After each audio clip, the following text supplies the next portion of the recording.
Only 2.5% of those Jews are Messianic. What does that tell us? We've got a lot of opportunity. We've got a lot of opportunity to witness to Jews, to witness to Muslims. Y'all, there's a lot of work to be done. There's a lot of work to be done. Goodness gracious, there's some blessed families where everybody in the family is a believer.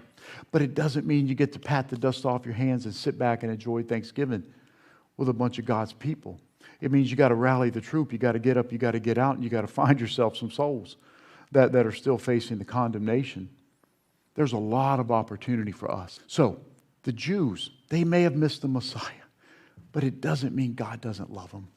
You see, their anticipation of the Messiah, it does reflect their deep, deep longing for God's promises. What I want to tell you, an equipping moment. We are an equipping church. My job is to equip you to do the work of ministry. We are to be prepared. You see, it's easy to see a lot of people want to disparage the Jews. But you know, it's easy when you see things clearly than to judge people who don't. I'll remind you that we were once blind. We were once blind to the goodness of God, but it was by His grace that we now see. Amen. We must love and have compassion for the Jews.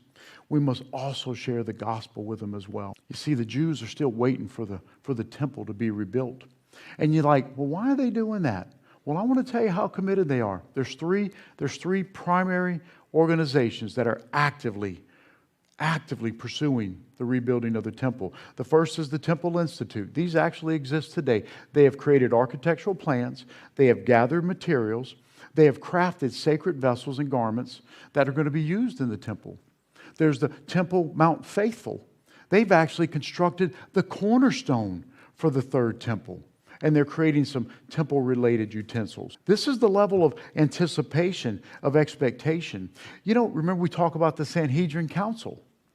They've even reconstituted the Sanhedrin Council so they can establish governance and oversee the matters of the temple.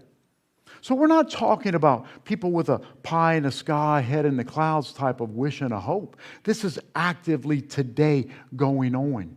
They are fully prepared to rebuild the temple.